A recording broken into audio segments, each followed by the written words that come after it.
Hey everyone, welcome back to the English Leap podcast, your go-to English podcast for learning English and improving your life. I'm Erin.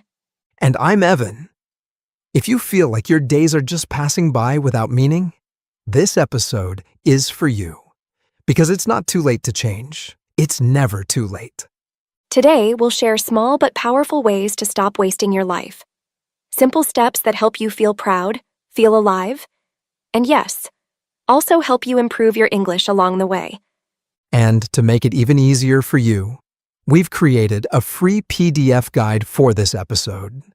It's packed with all the key points, comprehension questions, and grammar practice to help you learn English faster. You'll find the link in the description.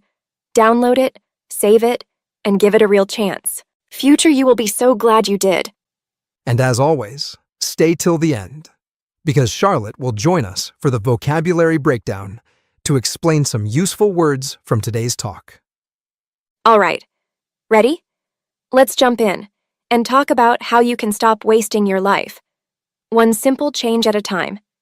Yeah, let's not sugarcoat it today. Sometimes we think we're being patient, but really, we're just stuck. And staying stuck is the sneakiest way of wasting the best years of your life.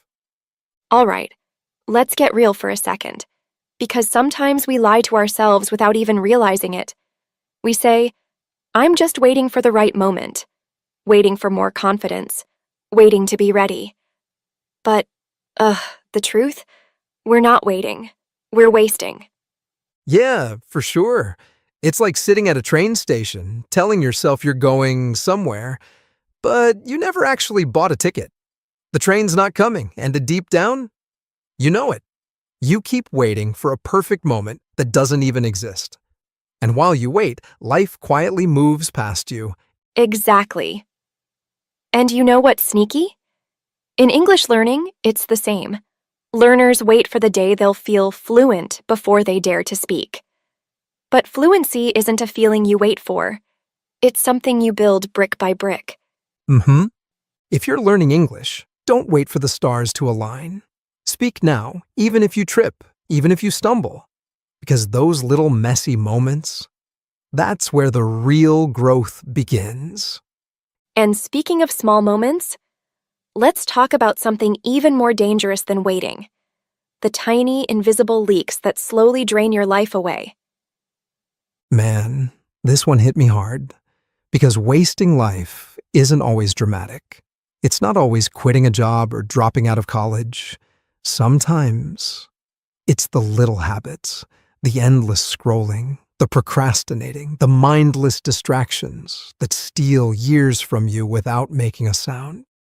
Yeah, it's like a ship. Even the biggest, strongest ship will sink if tiny leaks are left unattended. Not overnight, but over time. Every mindless scroll, every just 5 more minutes moment, it adds up. And you don't notice at first. It feels harmless, comfortable even. But one day you wake up and wonder, where did all that time go? It's because those tiny drains turned into a flood. Exactly.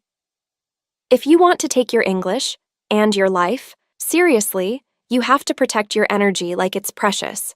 Because it is. Here's something simple. English learners, track just 1 hour of your day today. See where your time and energy really go. You'll be surprised how much tiny wasting sneaks in. And you know what's even sneakier than tiny leaks? When your own fear pretends to be productivity. Yeah. Let's dig into that. Oof. Guilty as charged. I can't even tell you how many times I made these big, elaborate study plans. Color-coded notebooks, fancy planners. I convinced myself I was being productive. But really, I was just stalling because I was scared to actually start. Same here. It's like standing on the edge of a swimming pool, spending hours analyzing the water temperature, when really, you just need to jump in. Exactly. Endless researching. Endless planning. It feels safe. But it's just fear wearing a costume. So if you find yourself planning to practice English every day, but never actually speaking, that's not preparation. That's fear whispering, let's just plan a little more. And you deserve better than that. Here's your challenge, English learners. Don't plan it, say it. Speak one English sentence out loud today. Doesn't matter if it's messy, just break the fear with action. Mm-hmm. Because honestly, the longer you wait, the heavier it feels. And that leads us right into something a lot of people don't realize. Comfort zones. Comfort zones sound nice, right? Warm, safe, familiar. But if you stay there too long, it stops being comfort. It starts being a cage. You might not notice it at first, but little by little, your world shrinks. Yeah, it's like you're sitting in a cozy room. At first, you love it. Then the windows close, the lights dim, and suddenly you realize you can't breathe. The longer you delay stepping outside, even with clumsy English, even with imperfect sentences, the harder it gets. Because fear doesn't shrink on its own. You have to move through it. So today, English learners, push your comfort zone. Learn one new English phrase that feels a little scary, and use it. Not next week. Not after more practice. Today. And speaking of time slipping away while we're waiting inside our cozy cages, dreams don't last forever. If you don't move toward them, they don't stay waiting for you.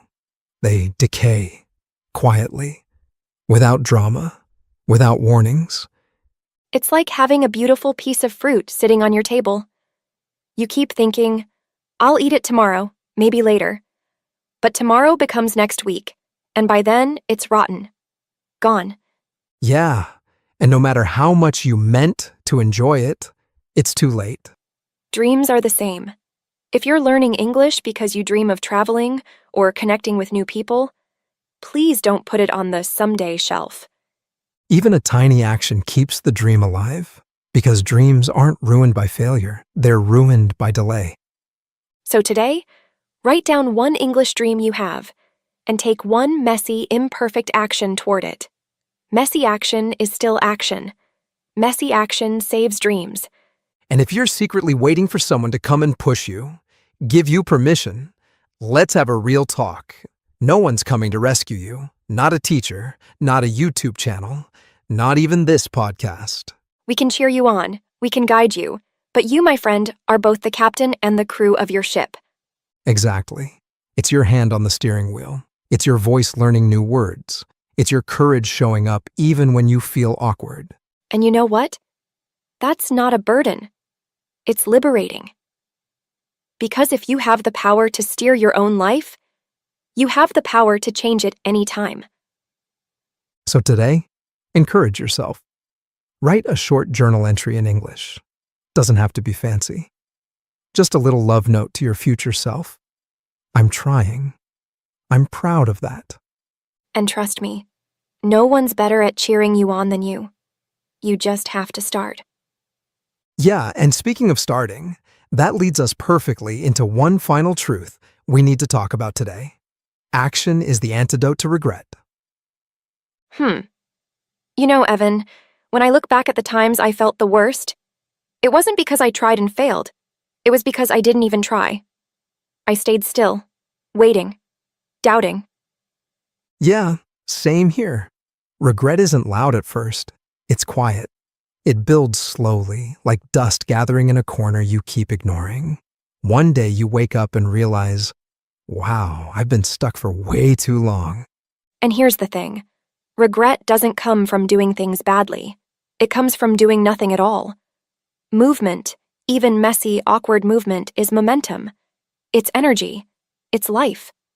That's why we say, motion beats meditation when it comes to change. You can sit around thinking about improving your English, or you can say one sentence out loud today. Record one 30-second clip. Try one new word. Action creates clarity. Right. And here's a little secret for our English learners. You don't have to wait until you feel ready. Readiness isn't something you wait for. It's something you build by doing tiny, courageous things every day. So true. Even if your voice shakes a little, even if you make mistakes, it still counts. Actually, it counts even more because you chose courage over comfort. Mm-hmm. Here's your simple mission today, English learners. Record a short 30-second voice clip in English. It can be about your day, your breakfast, your dreams, anything. And don't judge it. Just celebrate the fact that you spoke. Absolutely. Save it, listen later if you want. But the real victory is that you moved, you acted. And that's how regret loses its power. You outgrow it by taking action. And every little action you take, that's you refusing to waste your life. That's you building it. Couldn't agree more. And to make today's steps even easier, Charlotte's here to break down some of the trickier words we used, so you can keep growing your English too. All right, Charlotte, the mic is yours. Hey everyone, it's Charlotte. Let's break down some of the interesting words and phrases you heard today, so you can use them confidently in your own English. Ready? Let's go. Trap, meaning a situation that tricks you and holds you back. Example, buying things you don't need just because they're on sale is an easy trap to fall into. Momentum, meaning the force that keeps you moving once you start. Example, after going to the gym for 1 week, she gained momentum and wanted to keep going every day. Doubt, meaning a feeling of not being sure about something. Example, he had some doubt before his big exam, but he gave it his best anyway. Rescue, meaning to save someone or something from danger or trouble. Example, the firefighter rescued the kitten from the burning house. Encourage, meaning to give someone support, confidence, or hope. Example, her friend encouraged her to join the dance competition. Antidote, meaning something that fixes or stops a bad feeling or situation. Example, laughter is often the best antidote to a stressful day. Courageous, meaning brave and willing to take risks. Example, it was courageous of him to apologize first after the argument. Whisper, meaning to speak very softly. Example, she whispered the secret into her best friend's ear. Decay, meaning to slowly get worse or break down. Example, without sunlight and water, the plant started to decay. Steer, meaning to guide or control the direction of something. Example, he carefully steered the car through the heavy rain. Liberating, meaning making you feel free and relieved. Example, quitting the job she hated was the most liberating decision she ever made. Anchor, meaning something that keeps you steady or grounded. Example, his morning routine became an anchor during stressful times. Burden, meaning a heavy load, either physical or emotional. Example, she felt a huge burden lift off her shoulders after telling the truth. That's all for today's breakdown. Keep using these words and phrases in real conversations. The more you use them, the more natural they'll feel. Now, back to you, Aaron and Evan. Thanks so much, Charlotte. I love how you always make learning new words feel so simple and even kind of exciting. Yeah, seriously. And remember, English learners, every word you learn, every small action you take, it all adds up. You're building something bigger than you even realize right now. All right, that's a wrap for today's episode. Thanks for hanging out with us. Keep moving forward, keep speaking up. And most importantly, stop waiting, start living. Your time is too precious to waste. We'll see you next time on the English Leap podcast. Take care.